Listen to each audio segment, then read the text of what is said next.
ดีพ่อแม่พี่น้องปองปรายเบิดซุคนเนาะ FC ทางช่องบ่ภูมิชาแนลเนาะมื้อนี้บ่ภูมิก็สิมาตามแนวทางให้พี่น้องคือเก่าเนาะสำหรับหวยลาวพัฒนาเนาะครับเนาะลาวพัฒนาของงวดวันที่6ตุลา68เนาะครับเนาะก็มาเบิ่งนำกันเนาะพี่น้องเนาะนี่อันนี้คือชุดเต็มเนาะครับเนาะนี่ให้เด่น3กับ7เนาะสำหรับชุดเต็มเนาะเด่น3กับ7พี่น้องก็มาเบิ่งผลมันออกนำกันเนาะพี่น้องเนาะบัดนี้สำหรับผลมันออกมื้อนี้เนาะครับเนาะนี่ชุดเต็มเนาะครับเนาะผลมันออกข้างบนพี่น้อง739ล่าง17ก็เข้าที่39เนาะครับเนาะนี่พอบ่ภูมินี่บอกอยู่เนาะนี่9กับ6ตัวเดียวกันเนาะครับเนาะนี่ก็ตัวที่บ่ภูมิเจาะให้เลยพี่น้องนี่ก็เข้า39เนาะ7ก็มาคือกันแต่ว่า71บ่มีพี่น้องสำหรับตัวเด่นนี่เข้าทั้ง2ตัวเลยพี่น้องเนาะนี่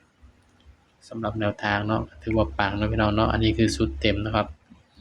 มาเบิ่งชุดสรุปเนาะที่บ่ภูมิสรุปให้เนาะนี่ชุดสรุปก็มาที่39ตรงๆคือกันพี่น้องนี่936แม่เนาะพี่น้อง39ตรงๆเลยสำหรับชุดสรุปครับเนาะนี่ก็ถือว่าปังเนาะพี่น้องเนาะก็เอาชุดเต็มไปก่อนเนาะครับเนาะก็มาเบิ่งชุดเต็มก่อนเนาะพี่น้องเพราะฉะนั้นก็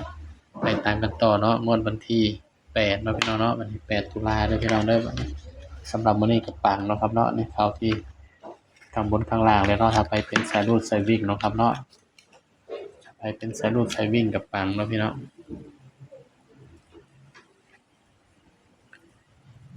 ปังก็ตามกันต่อเนาะครับเนาะสำหรับลาวสตาร์ลาวพัฒนาเขาเนาะวันที่8พี่น้อง868สำหรับหวยลาว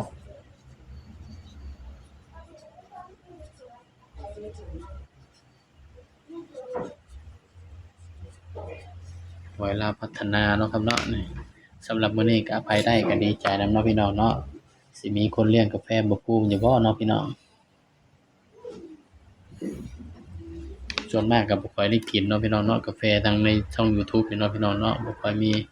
FC เลี้ยงเนาะพี่น้องเนาะก็มาเบิ่งกันต่อเนาะสำหรับเด่นเนาะพี่น้องเนาะยังบ่มีไผเลี้ยงบ่ภูมิก็ลงคือเก่าเนาะพี่น้องเพราะว่ามันได้เฮ็ดปานใดเนาะพี่น้องเนาะเลิกบ่ได้พี่น้องนอกจากบ่มีกระดานเนาะบ่ภูมิจั่งสิบ่ได้ลงแนวทางให้17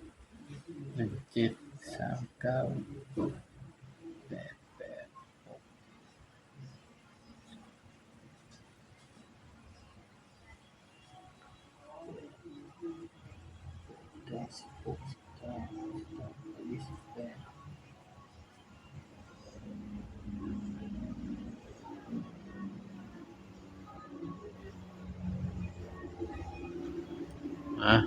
ก็ตามมาต่อเนาะครับเนาะสำหรับแนวทางเนาะตามกันต่อแล้วพี่น้องสำหรับเด่นนะครับเนาะเด่นสำหรับตัวเด่นพี่น้อง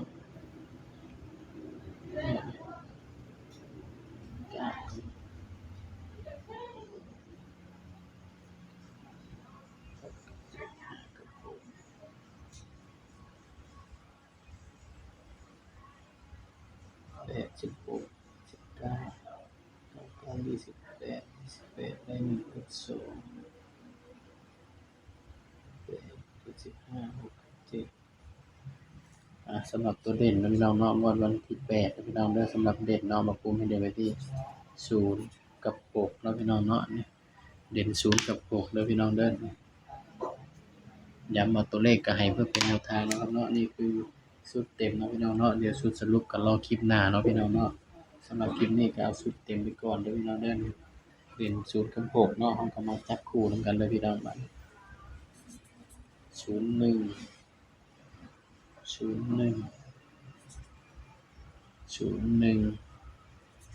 03 07 08 09อันนี้คือชุดเต็มเลยพี่น้อง61 63 67 8 69อันนี้คือชุดเต็มนะครับเนาะชุดสรุปเดี๋ยวรอคลิปหน้า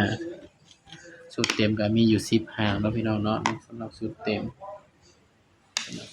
ได้อยู่10หางพี่น้องมาเบิ่งชุด3ตัวนำกันนะครับเนาะ เอาศูนย์อ๋อ06มันอยู่นี่พี่น้อง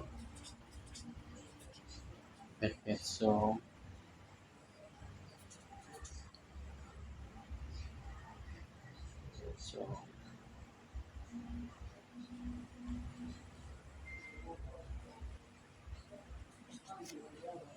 นี่คือชุดเต็มเนาะพี่น้อง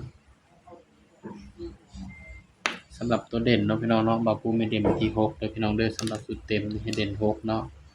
0เป็นตัวรองเนาะพี่น้องเด้อให้เด่น6เนาะนี่นี่ก็เป็นเพียงแนวทางเนาะครับเนาะสำหรับลาวพัฒนางวดวันที่8ตุลา68เนาะพี่น้องเนาะสำหรับคลิปนี้ก็ฝากพี่น้องกดไลค์กดแชร์กดติดตามบ่าวปูชาแนลด้วยนะครับเด้อสบายดีครับ